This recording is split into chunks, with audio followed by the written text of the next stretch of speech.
Hello बच्चों, कैसे हैं? अच्छे? आप अच्छे तो हम भी अच्छे। तो बच्चों, पिछले वीडियो में हम लोगों ने ओव्यूल की संरचना पढ़ा। अब आज हम लोग जो है मेगा स्पोरोजेनेसिस पढ़ेंगे, जिसे हिंदी में दीर्घ बीजाणु जनन कहते हैं, और फॉर्मेशन ऑफ एम्ब्रियोसैक या फीमेल गैमेटोफाइट। तो आज हमारा जो टॉपिक है mega sporogenesis and formation of embryo sac या जो है फीमेल गैमेटोफाइट, मादा युग्मकोद्भिद। तो आइए हम लोग सबसे पहले पढ़ते हैं कि मेगा स्पोरोजेनेसिस क्या होता है। मेगा स्पोरोजेनेसिस को हिंदी में दीर्घ बीजाणु जनन भी कहते हैं। मेगा स्पोरोजेनेसिस,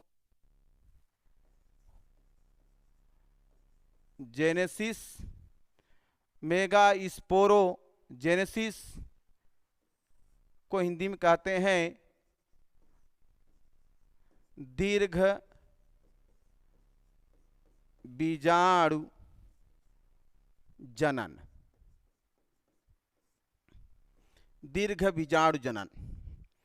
देखिए, मेगा स्पोरेंजियम में मेगा स्पोर मदर सेल के अर्धसूत्री विभाजन के फलस्वरूप मेगा स्पोर्स का बनना ही मेगा स्पोरोजेनेसिस कहलाता है।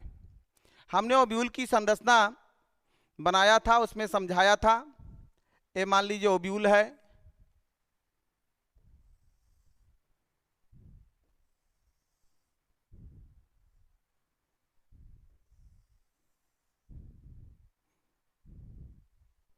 ओव्यूल की संरचना है।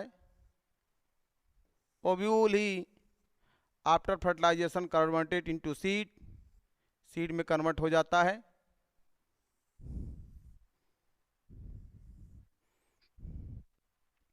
इसी ओव्यूल के अंदर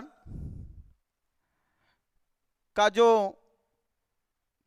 ऊतक होता है, पैरेन्काइमा कोशिकाओं का बना हुआ ऊतक होता है, उसे न्यूसिलस कहते हैं। न्यूसिलस कहते हैं। बीजांडकाय, बीजांडकाय हिंदी में कहते हैं, बीजांडकाय। तीसरी न्यूसिलस की एक कोशिका जो होती है अन्य कोशिकाओं से कुछ बड़ी हो जाती है। इसी न्यूसिलस की एक कोशिका जो होती है अन्य कोशिकाओं से कुछ बड़ी हो जाती है, और इसे जो है आर्चीस्पोरियल सेल कहते हैं। तो न्यूसिलस की एक कोशिका जो होती है अन्य कोशिकाओं से कुछ बड़ी हो जाती है, इसे आर्चीस्पोरियल सेल कहते हैं।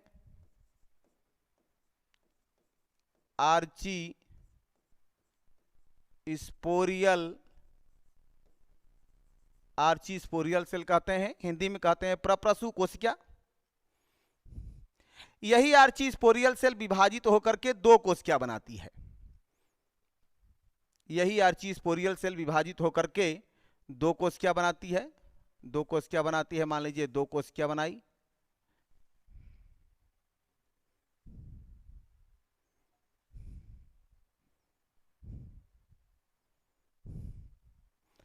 दो कोशिका बनाई। एक कोशिका पेराइटल सेल कहते हैं।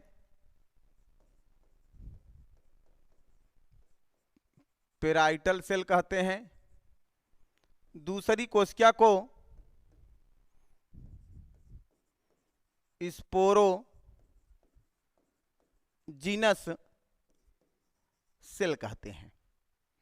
तो ध्यान दीजिएगा, मेगा स्पोरोजेनेसिस की क्रिया हम पढ़ रहे हैं। मेगा स्पोरोजेनेसिस में मेगा स्पोर का निर्माण होता है। Formation of mega spores in mega sporangium from mega spore mother cell is called mega sporogenesis. तो ये मेगा स्पोरेंजियम है, ओव्यूल कहिए या मेगा स्पोरेंजियम कहिए। तो इसी न्यूक्लियस की एक कोशिका अन्य कोशिकाओं से कुछ बड़ी हो जाती है। इस कोशिका को आर्चीस्पोरियल सेल कहते हैं, प्रप्रसू कोशिका कहते हैं। यही आर्चीस्पोरियल सेल विभाजित होकर के दो कोशिका बनाती है। एक को पेराइटल सेल कहते हैं, दूसरे को स्पोरोजीनस सेल कहते हैं। प्राइमरी पेराइटल सेल में एक या दो बार विभाजन होता है। प्राइमरी पेराइटल सेल में एक या दो बार विभाजन होता है या बिना विभाजन के ही रह जाती है। लेकिन स्पोरोजीनस सेल में कभी विभाजन नहीं होता है। स्पोरोजीनस सेल ही कुछ समय के बाद मेगा स्पोर मदर सेल का कार्य करने लगती है, द्विगुणित होती है, ट्यूयन होता है, डिप्लॉयड होता है। तो ध्यान दीजिएगा, हम लोग पढ़ रहे हैं मेगा स्पोरोजेनेसिस। न्यूक्लियस की एक कोशिका अन्य कोशिकाओं से कुछ बड़ी हो जाती है। जीव द्रव्य की भरपूर मात्रा होने के कारण अन्य कोशिकाओं से कुछ बड़ी हो जाती है। ऐसी कोशिका को आर्चीस्पोरियल सेल कहते हैं, प्रप्रसू कोशिका कहते हैं। आर्चीस्पोरियल सेल विभाजित होकर के दो कोशिका बनाती है। एक पेराइटल सेल बनाती है, दूसरा स्पोरोजीनस सेल बनाती है। पेराइटल सेल में एक या दो बार विभाजन होता है या बिना विभाजन के ही रह जाती है। लेकिन स्पोरोजीनस सेल में कभी विभाजन नहीं होता। स्पोरोजीनस सेल ही कुछ समय के बाद मेगा स्पोर मदर सेल का कार्य करने लगती है। अब मेगा स्पोर मदर सेल में अर्धसूत्री विभाजन होता है, रिडक्शन डिवीजन होता है, मियोसिस होता है, जो भी आप कहना पसंद करें। मेगा स्पोर मदर सेल में डिप्लॉयड होता है। Mega spore mother cell diploid होता है because sporogenous cell also diploid. तो मेगा स्पोर मदर सेल में अर्धसूत्री विभाजन के फलस्वरूप मेगा स्पोर्स बनते हैं। ये मेगा स्पोर्स बन गए। ये मेगा स्पोर्स जब बन जाते हैं तो अंग्रेजी के अक्षर उल्टे टी आकार में सज जाते हैं। ये मेगा स्पोर बन गए। एक मेगा स्पोर मदर सेल से यहां ये मेगा स्पोर बन जाते हैं। लेकिन कुछ समय के बाद ऊपर के तीन नष्ट हो जाते हैं, डिजेनरेट हो जाते हैं। ऊपर के तीन मेगा स्पोर्स जो होते हैं प्रारंभ में तो बन जाते हैं। एक मेगा स्पोर मदर सेल के अर्धसूत्री विभाजन के फलस्वरूप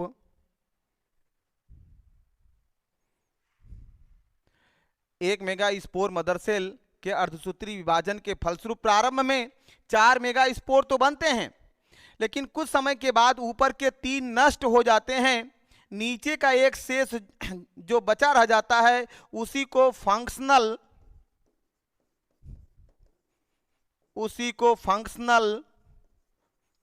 मेगा स्पोर कहते हैं।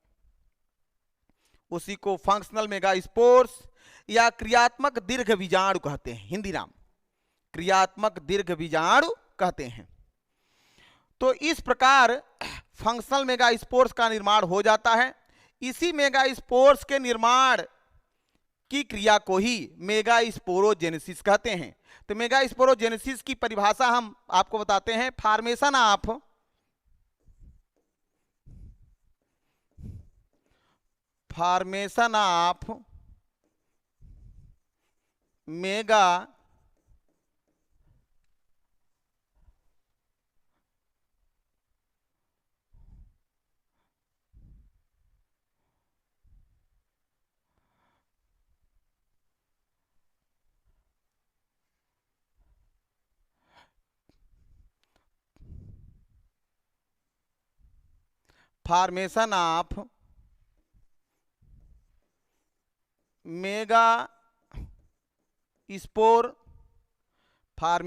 Mega spore in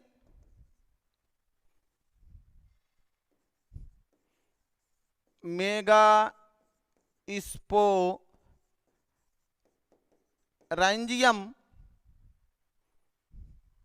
from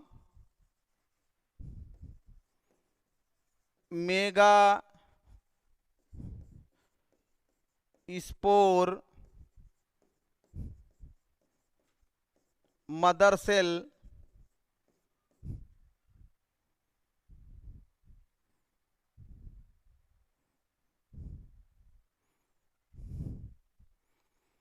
formation of megaspores, formation of megaspore in megasporangium from megaspore mother cell diploid होता है, from megaspore mother cell is called megasporogenesis, megasporogenesis.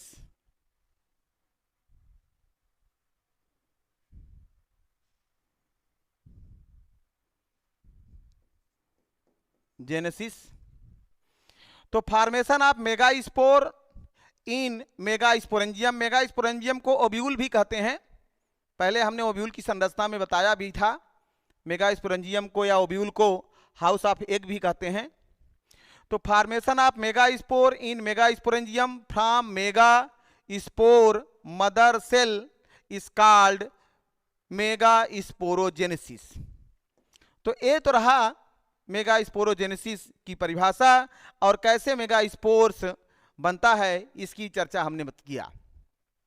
तो एक बार पुनः रिवीजन कर लेते हैं कि ओव्यूल के अंदर जो कोशिका होती है न्यूक्लियस की, एक कोशिका अन्य कोशिकाओं से कुछ बड़ी हो जाती है, इस कोशिका को आर्चीस्पोरियल सेल कहते हैं। आर्चीस्पोरियल सेल में विभाजन होता है, विभाजित होकर के दो कोशिका बनाती है। एक कोशिका को पेराइटल सेल कहते हैं, दूसरी कोशिका को स्पोरोजिनस सेल कहते हैं। पेराइटल सेल में एक या दो बार विभाजन होता है या बिना विभाजन के ही रह जाती है, लेकिन स्पोरोजिनस सेल में कभी विभाजन नहीं होता है। स्पोरोजिनस सेल ही कुछ समय के बाद मेगास्पोर मदर सेल का कार्य करने लगती है। मेगास्पोर मदर सेल में अर्धसूत्री विभाजन होता है। अर्धसूत्री विभाजन के फलस्वरूप प्रारंभ में 4 मेगास्पोर्स बनते हैं। ये चारों मेगास्पोर्स अंग्रेजी के अक्षर उल्टे टी आकार में सज जाते हैं। ऊपर के 3 कुछ समय के बाद ऊपर के 3 मेगास्पोर्स जो होते हैं डिजेनरेट हो जाते हैं, नष्ट हो जाते हैं। नीचे का एक शेष जो बचा रह जाता है उसी को फंक्शनल मेगास्पोर्स या क्रियात्मक दीर्घ बीजाणु कहते हैं। और मेगास्पोर्स के इस प्रकार मेगास्पोर्स बनने की क्रिया को दीर्घ बीजाणु जनन या मेगास्पोरोजेनेसिस कहते हैं। तो ये तो रहा मेगास्पोरोजेनेसिस। अब हम आगे चर्चा करते हैं कि कैसे एम्ब्रियो सैक का फॉर्मेशन होता है, कैसे फीमेल गैमेटोफाइट का फॉर्मेशन होता है। तो आइए हम चर्चा करते हैं formation of embryo sac or female gametophyte.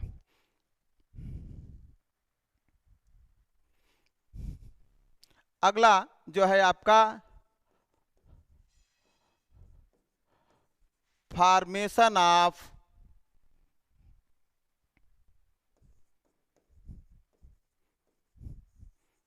Embryo sac or female gametophyte. Formation of embryo sac or female gametophyte. Embryo sac को भ्रूण कोष कहते हैं। एम्ब्रियो सैक को भ्रूण कोष कहते हैं। फीमेल गैमेटोफाइट को मादा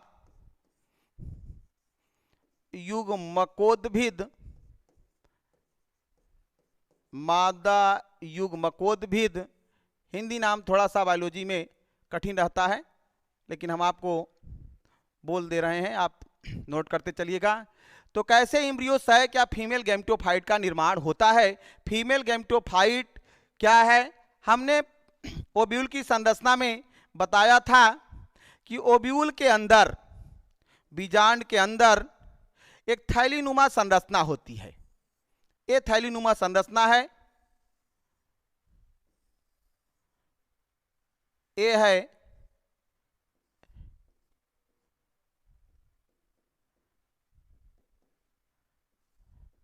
ये थैलीनुमा संरचना है। ये ओव्यूल की संरचना है। ओव्यूल की संरचना की चर्चा कर चुके हैं हम। ओव्यूल की संरचना है, इसी ओव्यूल की संरचना के अंदर जो है एक थैलीनुमा संरचना है, इसी को एम्ब्रियो सैक कहते हैं।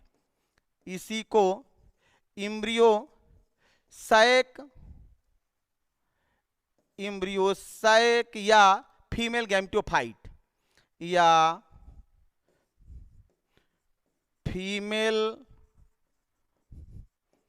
गैमिटोफाइट कहते हैं। मादा युग्मकोद्भिद या भ्रूण कोष। एक भ्रूण कोष होता है, एक भ्रूण पोष होता है। तो दोनों डिफरेंस होते हैं, both are different to each other.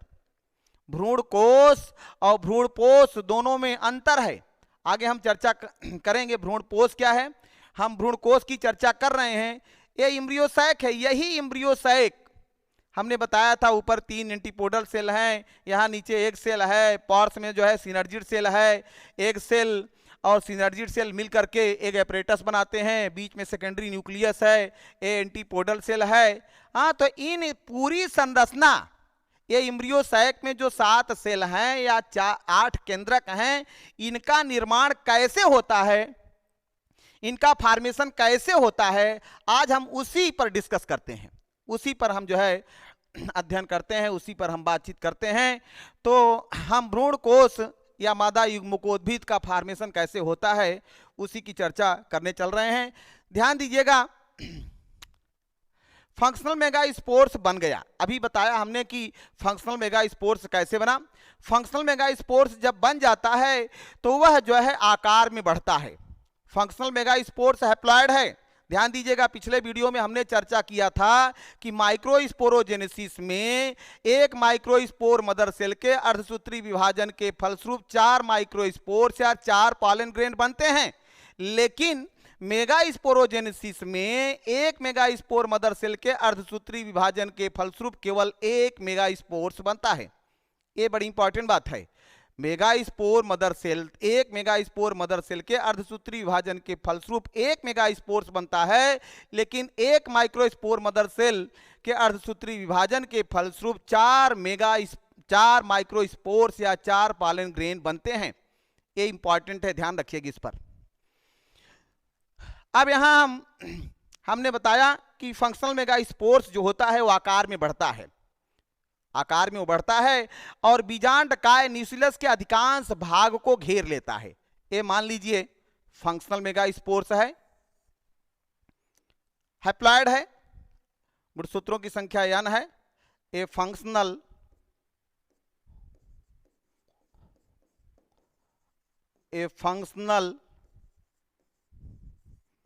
Mega spore है।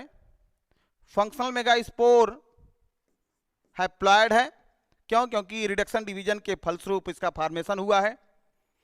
फंक्शनल मेगास्पोर का केंद्रक जो होता है विभाजित होता है, karyokinesis. Here karyokinesis takes place when division of nucleus is called karyokinesis and when division of cytoplasm is called cytokinesis। तो karyokinesis division of nucleus, cytokinesis division of cytoplasm. तो यहाँ कैरियोकाइनेसिस हो रहा है, तो इसका जो केंद्रक होता है, इसका जो न्यूक्लियस होता है वह विभाजित होकर के 2 केंद्रक बनाता है। इसका न्यूक्लियस जो है, ये न्यूक्लियस है, केंद्रक है, हैप्लॉइड है। न्यूक्लियस जो है विभाजित होकर के 2 केंद्रक बनाता है, विभाजित होकर के 2 केंद्रक बनाता है। पहला विभाजन होता है, विभाजित होकर के 2 केंद्रक बनाया। अब दोनों केंद्रक जो होते हैं जब बन जाते हैं, जब दोनों केंद्रक बन जाते हैं, ये मान लीजिए 2 केंद्रक बन गए, तो दोनों केंद्रक जो है विपरीत ध्रुवों की ओर जाने लगते हैं। एक केंद्रक जो है इधर से इधर आने लगता है, एक केंद्रक इधर से इधर आने लगता है, और ये पोल पर पहुंच करके फर्स्ट डिवीजन हुआ, माइटोसिस हो रहा है। ध्यान दीजिएगा, माइटोसिस हो रहा है। Here takes place mitosis, not meiosis. तो एक केंद्रक जो है एक ध्रुव की ओर आ जाता है, एक केंद्रक दूसरे ध्रुव की ओर पहुंच जाता है। मान लीजिए केंद्रक यहां पहुंच गया, यहां एक केंद्रक पहुंच गया। जब ये पोल पर पहुंच जाते हैं, ऊपर वाला पोर्शन पोल कहलाता है, ये पोल है, ये पोल है, ध्रुव जिसे कहते हैं हिंदी में। पोल पर पहुंच जाता है तो इसके केंद्रक जो होते हैं पुनः इनमें दोबारा दूसरी बार इनमें विभाजन होता है, सेकेंड वही विभाजन होता है। विभाजित होकर के ए वाला केंद्रक विभाजित होकर के 2 केंद्रक बनाया, ए वाला केंद्रक पुनः विभाजित होकर के 2 केंद्रक बनाया। फिर इनमें तीसरा विभाजन होता है, तीसरा विभाजन होता है और विभाजित होकर के ये 2 केंद्रक पुनः विभाजित हुए, विभाजित होकर के 4 केंद्रक बनाए, और ये भी दोनों केंद्रक विभाजित होकर के 4 केंद्रक बनाए। 4 केंद्रक बना, ये तीसरा माइटोसिस है। तो पहली बार जब विभाजन हुआ तो 2 केंद्रक बना, दोनों केंद्रक विपरीत ध्रुवों की ओर चले जाते हैं, वहां पहुंचने पर इनमें पुनः विभाजन होता है और विभाजित होकर के प्रत्येक ध्रुव पर 2-2 केंद्रक बन जाते हैं, और फिर इनमें तीसरा विभाजन होता है। तीसरा विभाजन होने पर जो है प्रत्येक ध्रुव पर 4-4 केंद्रक बन जाते हैं। एक केंद्रक एक ध्रुव की ओर से, दूसरा केंद्रक दूसरे ध्रुव की ओर से, दोनों मध्य में आ जाते हैं। एक केंद्रक इधर से और एक केंद्रक इधर से, दोनों केंद्रक जो होते हैं मध्य में आ जाते हैं। मध्य में आ जाते हैं और आ करके जो है एक दूसरे से जुड़ जाते हैं, संलयित हो जाते हैं, फ्यूज हो जाते हैं, और यह जुड़ करके जो है सेकेंडरी न्यूक्लियस बनाते हैं। ये सेकेंडरी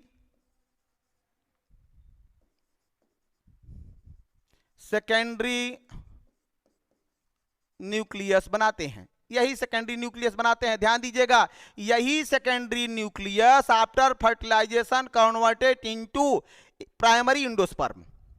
हम डबल फर्टिलाइजेशन में उसको बताएंगे, पढ़ाएंगे। तो सेकेंडरी न्यूक्लियस एक केंद्रक इधर से आया, एक केंद्रक इधर से आया, दोनों केंद्रक एक दूसरे में फ्यूज हो जाते हैं और मिल करके जो है सेकेंडरी न्यूक्लियस या द्वितीय केंद्रक का निर्माण करते हैं। ये डिप्लॉयड होता है, 2n होता है। अब प्रत्येक ध्रुव पर जो है कितने केंद्रक बचे रह जाते हैं? 3-3 केंद्रक बचे रह जाते हैं। 3-3 केंद्रक बचे रह जाते हैं। 3 केंद्रक एक ध्रुव पर और 3 केंद्रक एक ध्रुव पर बचे रह जाते हैं। जैसे जैसे समय व्यतीत होता है, इनके मध्य जो होती है सेलवाल बन जाती है, भित्ति बन जाती है, सेलवाल बन जाती है, और इस प्रकार जो है प्रत्येक ध्रुव पर 3-3 हैप्लॉयड कोशिकाओं का निर्माण हो जाता है। एक पोर्शन कैल्जा की ओर होता है, एक पोर्शन माइक्रोपाइल की ओर होता है। तो इस प्रकार प्रत्येक ध्रुव पर 3 सेल बन गए। इन सेलों को जो है हैप्लॉयड सेल हैं, तीनों हैप्लॉयड सेल हैं। इन सेलों को एंटीपोडल सेल कहते हैं। प्रतिध्रुवीय कोशिकाएं, हिंदी नाम प्रतिध्रुवीय कोशिकाएं कहते हैं, एंटीपोडल सेल। और नीचे माइक्रोपाइल की ओर या बीजांड द्वार की ओर जो 3 कोशिका होती है, ये भी ऑलरेडी हैप्लॉयड होती है। बीच वाली कोशिका को एग सेल कहते हैं, बीच वाली कोशिका को एग सेल कहते हैं। और इसके पार्श्व में साइड में स्थित कोशिका को, पार्श्व में स्थित कोशिका को सिनर्जिड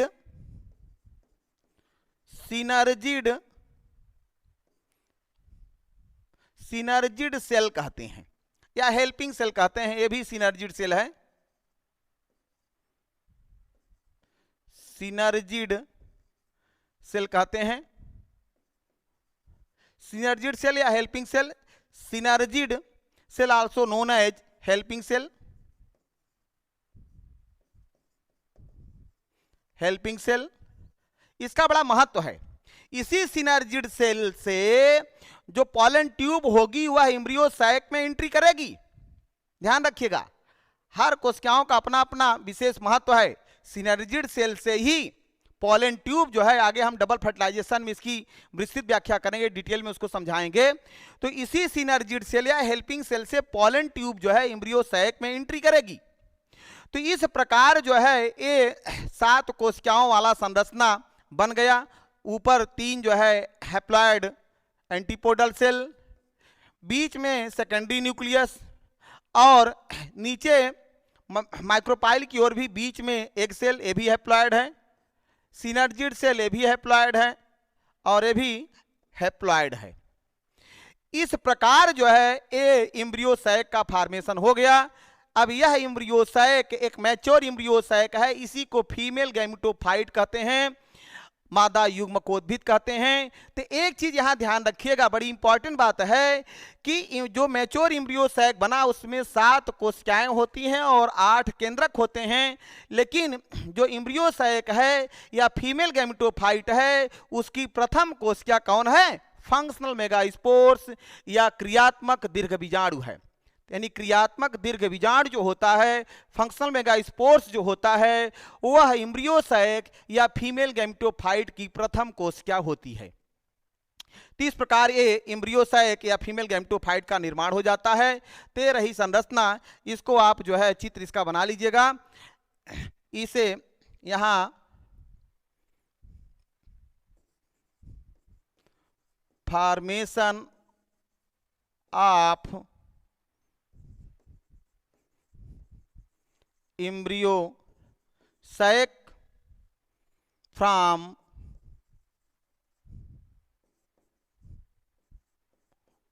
फंक्शनल मेगा स्पोर्स का ये चित्र है। फंक्शनल मेगा स्पोर्स एक बार हम पुनः रिवीजन कर देना चाहते हैं कि हमने बताया था कि फंक्शनल मेगा स्पोर्स कैसे बना। फंक्शनल मेगा स्पोर्स का केंद्रक विभाजित होकर के दो केंद्रक बनाता है। दोनों केंद्रक विपरीत ध्रुवों पर पहुंच जाते हैं और वहां पहुंचने पर इनमें पुनः विभाजन होता है। विभाजित होकर के दो दो केंद्रक पुनः इसमें बन जाते हैं, 4 केंद्रक बन जाते हैं। पुनः इसमें थर्ड डिवीजन होता है, माइटोसिस होता है। All division takes place here mitosis. तो यहाँ जो है पुनः इनमें विभाजन होकर के 4-4 केंद्रक बन जाते हैं। प्रत्येक ध्रुव पर 4-4 केंद्रक बन जाते हैं। एक केंद्रक कैल्जा की ओर से, एक केंद्रक माइक्रोपाइल की ओर से मध्य में आकर के एक दूसरे से फ्यूज हो जाते हैं, संलयित हो जाते हैं, संयुक्त हो जाते हैं और सेकेंडरी न्यूक्लियस या द्वितीय केंद्रक का निर्माण करते हैं। और प्रत्येक ध्रुव पर जो है 3-3 केंद्रक बचे रह जाते हैं।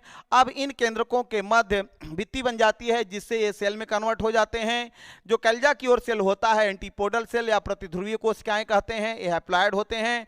और जो माइक्रोपाइल की ओर होता है बीच वाली कोशिका को एक सेल कहते हैं और उसके पार्श्व में स्थित कोशिकाओं को सिनर्जिड सेल कहते हैं। ये भी तीनों कोशिकाएं हैप्लॉयड होती हैं।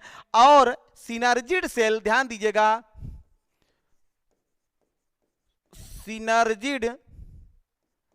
सिनर्जिड सेल, 2 सिनर्जिड सेल होते हैं,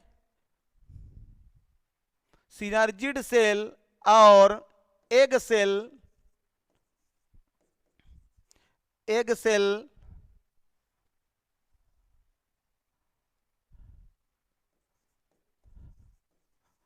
सिनर्जिड सेल और एग सेल ये भी हैप्लॉयड है। दोनों मिल करके एग